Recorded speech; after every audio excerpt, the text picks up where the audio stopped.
ഇന്ന് നമ്മൾ ചെയ്യാൻ പോകുന്നത് എക്സസൈസ് 10.2-ൻ്റെ ക്വസ്റ്റ്യൻ നമ്പർ 7 ആണ്. അപ്പോൾ ക്വസ്റ്റ്യൻ എന്താണെന്ന് നോക്കാം. 2 concentric circles are of radii 5 cm and 3 cm. Find the length of the chord of the larger circle which touches the smaller circle.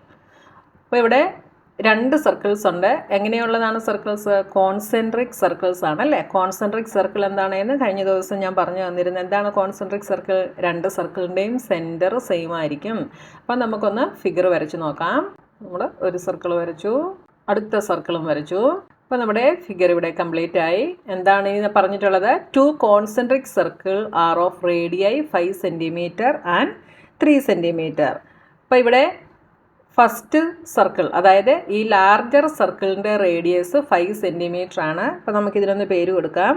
സർക്കിളിൻ്റെ centre O, this is A, this is B, this is point P. അപ്പോൾ ഈ വലിയ സർക്കിളിൻ്റെ radius എന്ന് പറയുന്നത് എന്താണ്? O തൊട്ട് A വരെയുള്ളതാണ് ഈ വലിയ സർക്കിളിൻ്റെ റേഡിയസ്. അതെത്രയാണെന്ന് പറഞ്ഞിട്ടുണ്ട്? 5 cm ആണ് എന്ന് പറഞ്ഞിട്ടുണ്ട്. ഇനി അടുത്ത സർക്കിളിൻ്റെ റേഡിയസ് 3 cm ആണ്. അതായത് ഈ ചെറിയ സർക്കിളിൻ്റെ റേഡിയസ്, സർക്കിളിൻ്റെ സെൻറ്റർ തൊട്ട് ഇവിടെ വരെയുള്ള ഈ പോയിൻ്റ് അതെത്രയാണ്? 3 cm ആണ് എന്നും പറഞ്ഞിട്ടുണ്ട്. Find the length of the കോഡ് of the larger circle which touches the smaller circle. അപ്പോൾ കോഡെന്ന് വെച്ചാൽ എന്താ? ഈ സർക്കിളിൻ്റെ രണ്ട് പോയിന്റുകളെ തമ്മിൽ ജോയിൻ ചെയ്യുന്ന, സർക്കിളിൽ ഉള്ള രണ്ട് പോയിന്റുകളെ തമ്മിൽ ജോയിൻ ചെയ്യുന്ന ഈ ലൈനെയാണ് നമ്മൾ കോഡെന്ന് പറയുന്നത്. ഈ കോഡിൻ്റെ ലെങ്ത് നമ്മൾ കണ്ടുപിടിക്കണം. അതെന്ത് ചെയ്യുന്നുണ്ട്? ഈ സ്മോളർ സർക്കിളിനെ ടച്ച് ചെയ്യുന്നുണ്ട്. അപ്പം സ്മോളർ സർക്കിളിൻ്റെ ഒരു പോയിന്റിലൂടെ ടച്ച് ചെയ്തിട്ടാണ് ഈ ലാർജർ സർക്കിളിൻ്റെ ഈ കോഡ് കടന്നു പോകുന്നത്. അങ്ങനെയാണെങ്കിൽ ഈ കോഡ് AB ഈ സ്മോളർ സർക്കിളിന് എന്തായിരിക്കും? സ്മോളർ സർക്കിളിന് ടാൻജൻ്റ് ആയിരിക്കും. ഈ പോയിന്റ് Pയിൽ കൂടിയാണ് കടന്നു പോകുന്നത്. അപ്പോൾ ഇത് ഈ സ്മോളർ സർക്കിളിന് എന്തായിരിക്കും? AB എന്ന് പറയുന്നത് ടാൻജൻ്റ് ആണ്. പക്ഷേ ലാർജർ സർക്കിളിന് AB എന്ന് പറയുന്നത് കോഡുമാണ്. നമ്മൾ ഈ ABയുടെ ലെങ്ത് നമ്മളിവിടെ കണ്ടുപിടിക്കണം. അപ്പോൾ ഈ സ്മോളർ സർക്കിളിന് ഈ AB എന്ന് പറയുന്നത് ടാൻജൻ്റ് ആയതുകൊണ്ട് നമുക്ക് എന്തു പറയാം? OP പെർപെൻഡിക്കുലർ ടു AB എന്ന് നമുക്ക് പറയാം ഇല്ലേ.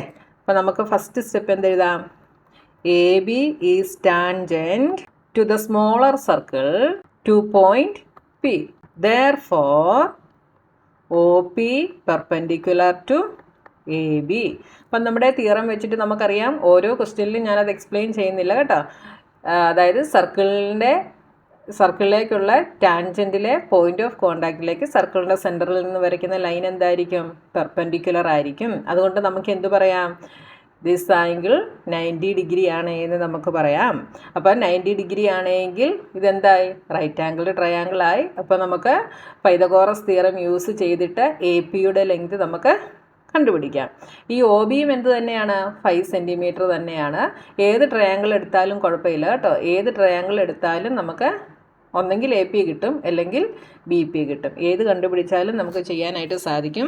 പിന്നെ നമ്മൾ എന്താണ് 9th നമ്മൾ വേറൊരു തിയറം നമ്മൾ പഠിച്ചിട്ടുണ്ട്. The perpendicular from the centre to the circle bisect the കോഡ്. അതായത് സർക്കിളിൻ്റെ സെൻറ്ററിൽ നിന്നുള്ള പെർപെൻഡിക്കുലർ കോഡിനെ ബൈസെക്റ്റ് ചെയ്യുന്നു എന്ന് നമ്മൾ പഠിച്ചിട്ടുണ്ട്. അപ്പോൾ ലാർജർ സർക്കിളിൻ്റെ കോഡാണ് AB എന്ന് പറഞ്ഞിട്ടുണ്ട്. അപ്പോൾ ഇത് പെർപെൻഡിക്കുലർ ആണ് എന്നുള്ളത് നമ്മളിവിടെ എഴുതി അല്ലേ. അപ്പോൾ ഈ പെർപെൻഡിക്കുലർ ഈ കോഡിനെ എന്ത് ചെയ്യും? ബൈസെക്റ്റ് ചെയ്യും. അതായത് ഈക്വലി ഡിവൈഡ് ചെയ്യും. അങ്ങനെയാണെങ്കിൽ ഈ ഏതെങ്കിലും ഒരു ലെങ്ത് നമ്മൾ കണ്ടുപിടിച്ച് കഴിഞ്ഞാൽ നമുക്ക് ഇതിൻ്റെ കോഡിൻ്റെ മൊത്തത്തിലുള്ള ലെങ്ത് നമുക്ക് കിട്ടും അല്ലേ. അപ്പോൾ OP പെർപെൻഡിക്കുലർ ടു AB എന്ന് നമ്മൾ എഴുതി. സോ നമുക്ക് എന്ത് പറയാം? Angle OPA is equal to angle OPB is equal to 90 degree. ഏതെങ്കിലും ഒരു ആംഗിൾ എടുത്താൽ മതി. നിങ്ങൾക്ക് ഡൗട്ട് വരാതിരിക്കാൻ വേണ്ടിയാണ് ഞാനിവിടെ രണ്ട് ആംഗിളും എഴുതിയത് കേട്ടോ. അപ്പോൾ നമുക്ക് എന്ത് പറയാം? ഇത് റൈറ്റ് ആംഗിൾ ട്രയാങ്കിൾ ആണ് എന്ന് പറയാം. അതുകൊണ്ട് നമുക്കിവിടെ പൈതഗോറസ് തിയറം യൂസ് ചെയ്യാം. So triangle OPA is right triangle. In right triangle OPA അല്ലെങ്കിൽ OAP എന്ന് വേണമെങ്കിലും എടുക്കാം. ഇതിനകത്ത് ഹൈപ്പോട്ടിനസ് എന്താണ്? ആംഗിൾ പി ആണ് right angle. So O A is the hypotenuse. അപ്പോൾ O A square is equal to A P square plus O P square. നമുക്കറിയാവുന്ന values apply ചെയ്യുന്നു. O A is 5. 5 square is equal to A P square ആണ് നമുക്ക് കണ്ടുപിടിക്കാനുള്ളത്. O P is 3 square. ഇനി നമുക്ക് ഇതിനെ എങ്ങനെ എഴുതാം? A P square is equal to 5 square is 25, 3 square is 9. ഇതിനെ ഞാൻ ഇങ്ങോട്ട് കൊണ്ടുവരുന്നു. അപ്പം -9. A P square is equal to 25 minus 9 is 16. So A P is equal to √16 is equal to 4 centimetre. അപ്പോൾ എ പി നമുക്ക് 4 സെൻറ്റിമീറ്റർ എന്ന് കിട്ടി. പക്ഷേ നമുക്ക് എന്തിൻ്റെ ലെങ്താണ് കണ്ടുപിടിക്കേണ്ടത്? എ ബിയുടെ ലെങ്താണ് നമുക്ക് കണ്ടുപിടിക്കേണ്ടത്. അപ്പോൾ നമുക്കിവിടെ എഴുതാം, since the perpendicular from the center of the circle bisects the chord. അങ്ങനെയാണെങ്കിൽ എ പിയും പി ബിയും എന്താണ് എന്ന് പറയാം? So A P is equal to P B. So A B എന്ന് പറയുന്നത് എന്താണ്? എ പിയും പി ബിയും ഈക്വൽ ആണെങ്കിൽ എ ബി എന്ന് പറയുന്നത് എന്താണ്? എ ബി എന്ന് പറയുന്നത് 2AP ആണ് എന്ന് നമുക്ക് പറയാം, അല്ലേ? എ ബി എന്ന് പറയുന്നത് എന്താ? A P plus P B ആണ്.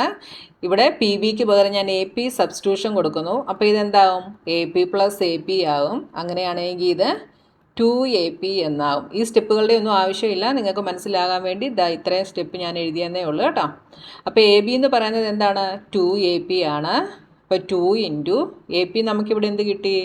4 സെൻറ്റിമീറ്റർ എന്ന് കിട്ടി. അപ്പോൾ 2 ഇൻറ്റു 4 8 സെൻറ്റിമീറ്റർ ആണ് കോഡ് എ ബിയുടെ ലെങ്ത്. അപ്പോൾ ലാസ്റ്റ് സ്റ്റെപ്പ് നിങ്ങളിവിടെ എഴുതിക്കണം. ദ ലെങ്ത് ഓഫ് ദി കോഡ് of the larger circle is 8 centimetre എന്ന് എഴുതിക്കണം കേട്ടോ. അപ്പോൾ എങ്ങനെയാണ് കണ്ടുപിടിച്ചതെന്ന് മനസ്സിലായല്ലോ.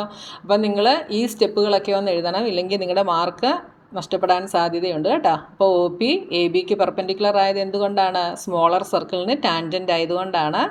അപ്പോൾ പെർപെൻഡിക്കുലർ ആണെങ്കിൽ ഇത് 90 ഡിഗ്രി ആണ്. 90 ഡിഗ്രി ആയതുകൊണ്ട് ഇത് റൈറ്റ് ആംഗിൾ ട്രയാങ്കിൾ ആണ്. റൈറ്റ് ആംഗിൾ ട്രയാങ്കിളിൽ നമുക്ക് പൈതഗോറസ് പ്രോപ്പർട്ടി അപ്ലൈ ചെയ്യാം. അപ്ലൈ ചെയ്ത് നമുക്ക് എ പിയുടെ ലെങ്ത് കിട്ടും. Perpendicular from the centre of the circle bisect the code, അല്ലേ? എ ബി വലിയ സർക്കിളിന് കോഡാണ്. അപ്പം സെൻറ്ററിൽ നിന്നുള്ള ഈ പെർപെൻഡിക്കുലർ കോഡിനെ ബൈസെക്റ്റ് ചെയ്യുന്നു. അതുകൊണ്ട് എ ബി എന്ന് പറയുന്നത് എന്താണ്? 2AP ആണ്. അതിലേക്ക് നമ്മുടെ എ പിയുടെ വാല്യൂ സബ്സ്റ്റിറ്റ്യൂട്ട് ചെയ്യുന്നു. അപ്പോൾ നമുക്ക് കോഡിൻ്റെ ലെങ്ത് കിട്ടും. വളരെ സിമ്പിളാണ്. അപ്പോൾ നിങ്ങൾക്ക് മനസ്സിലായെങ്കിൽ ലൈക്ക് ചെയ്യാനും കമൻറ്റ് ചെയ്യാനും മറന്നു പോകരുത്. ഇനി അടുത്ത ക്വസ്റ്റ്യനുമായി നമുക്ക് നെക്സ്റ്റ് വീഡിയോയിൽ കാണാം.